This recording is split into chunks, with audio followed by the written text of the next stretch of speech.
Hey guys, it's Daniel here with another video, a little surprise video through the week. I just came across this very fascinating video with Tulsi Gabbard going on The View. As you know, we like to do coverage on Tulsi, but really, in another way of saying it, we like to do coverage on people who are being attacked unfairly by corporate media because someone has to set the record straight. What's happening with Tulsi, and can we get past a point where everyone's not calling her an Assad puppet or a Russian stooge or something of that nature? So we're going to go step by step through this interaction she had on The View. How did your experience fighting in Iraq shape your outlook of the United States' role in foreign policy?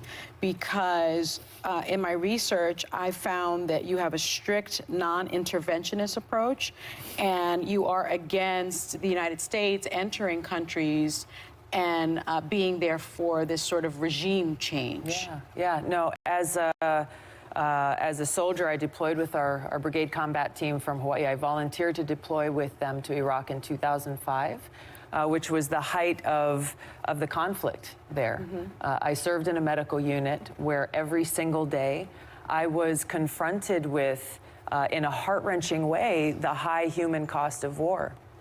Very first thing I did every single morning was go down a list of names of every single American casualty, every single service member who'd been injured the day before.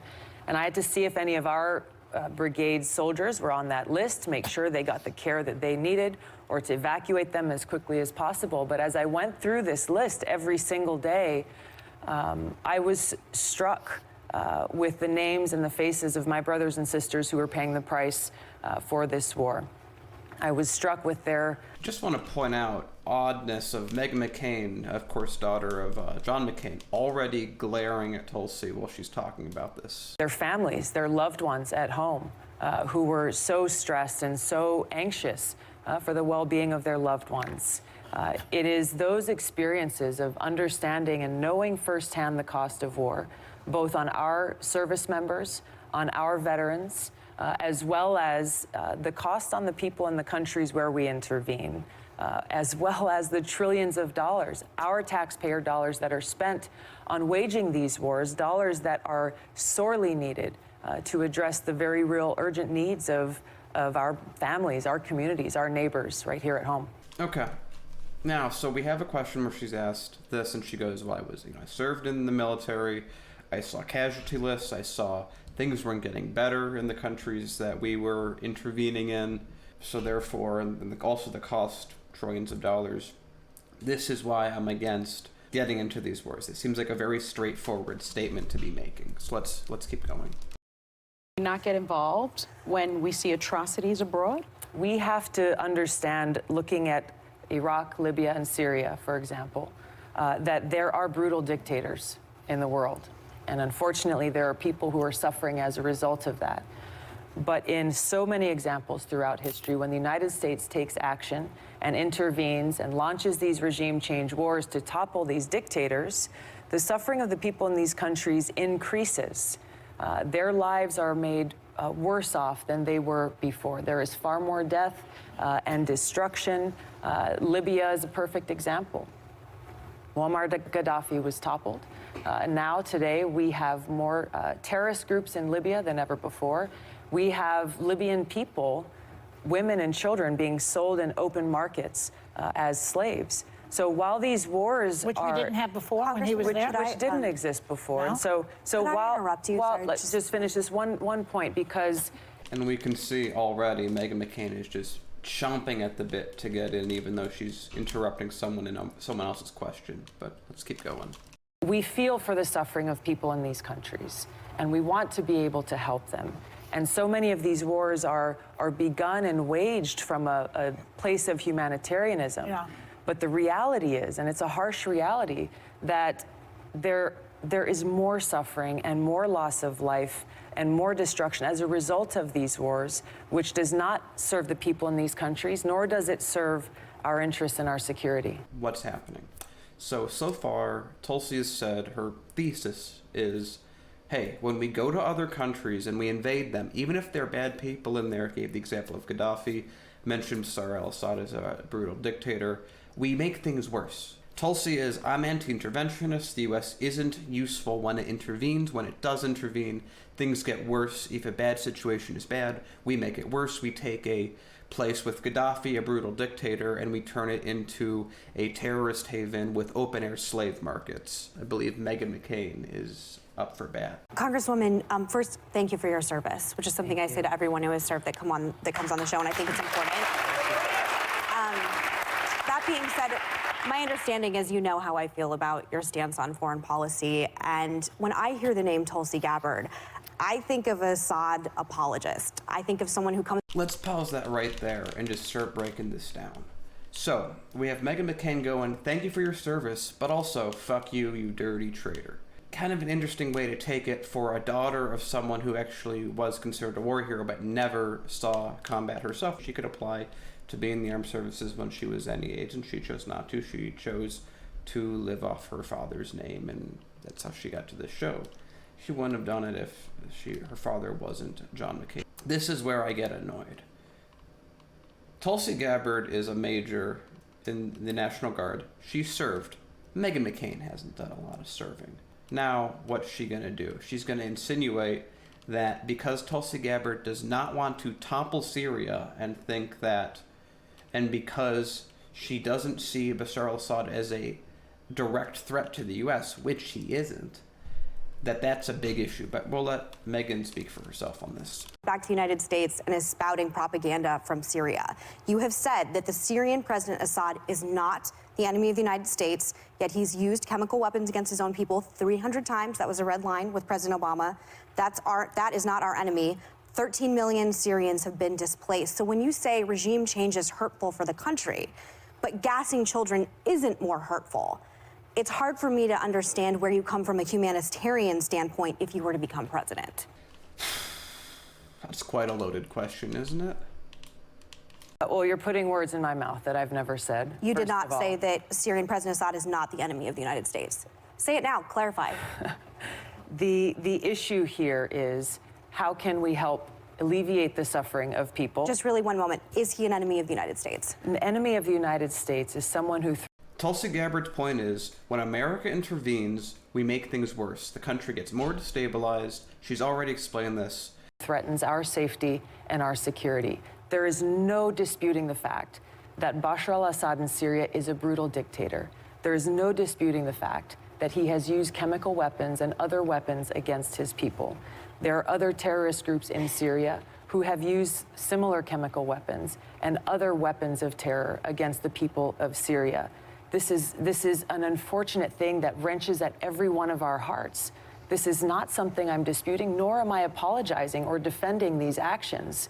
My point is that the reality we are facing here is that since the United States started waging a covert regime change war in Syria, starting in 2011, the lives of the Syrian people have not been improved. Their well-being has not gotten to a better place. Their suffering has not decreased. It has increased, in addition to the fact that Al-Qaeda is stronger in Syria today than ever before. So not only are we dealing with the fact that this regime change war we've been waging in Syria has not helped the Syrian people, it has made their lives worse off. Bashar al-Assad It has also, his people it has also undermined our national security, leaving us in a place where Al-Qaeda is a stronger threat there than they ever have been before. Tulsi. And Iran has greater influence in Syria than ever before.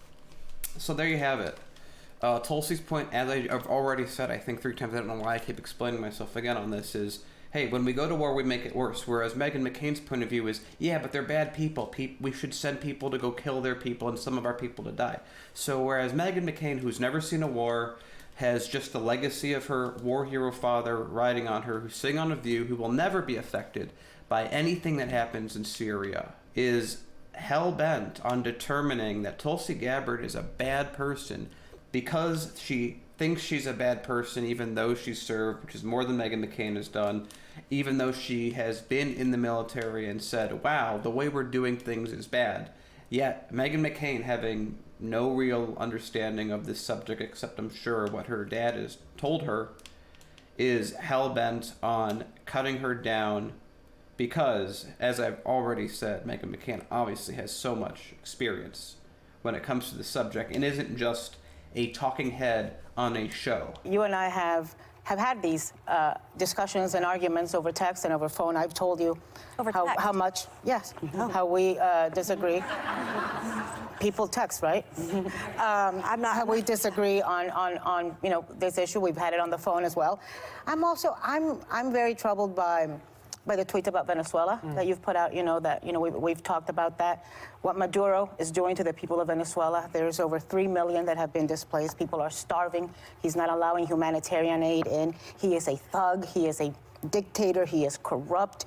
And I am very supportive of what the United States is doing right now, leading the solidarity and support of freedom-loving Venezuelans and putting sanctions, economic and sanctions.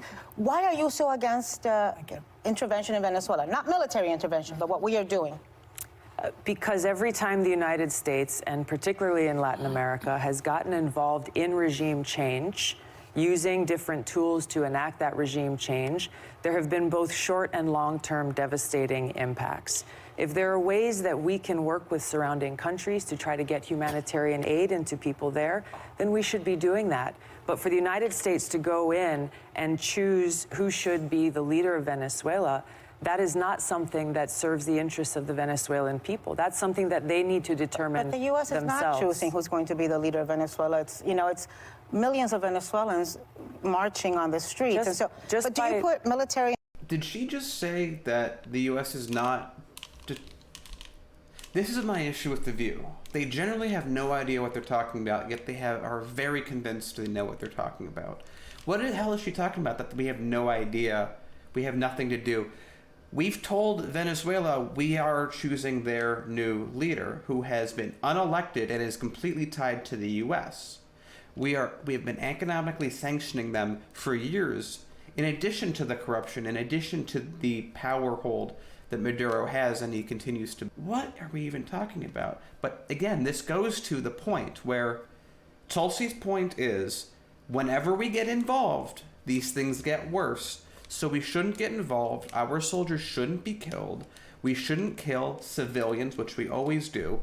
And we shouldn't spend our treasure to go to these places and overthrow regimes. Seems like a sensible thing to say.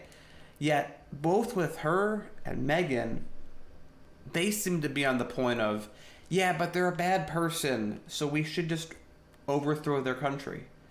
Doesn't matter that we're allies with 73% of all the dictatorships on earth, and I've said before, the real issue with Syria, the real issue with Venezuela, Libya, and all these other countries is they just weren't giving a good price on commodities. That's how it is. We want to get good prices, and they're not giving it. We don't care about dictatorships' human rights records until they give us a price that we don't like. We want regimes in place or democracies in place, or we overthrow them, that, do what we ask without any complaint. Intervention on the same level that you put economic and diplomatic efforts? The United States has used both military, CIA, sanctions, and other tools to intervene and enact regime change in countries around the world. Iran is a great example. The CIA led a covert operation to overthrow the government in Iran decades ago in Mossadegh.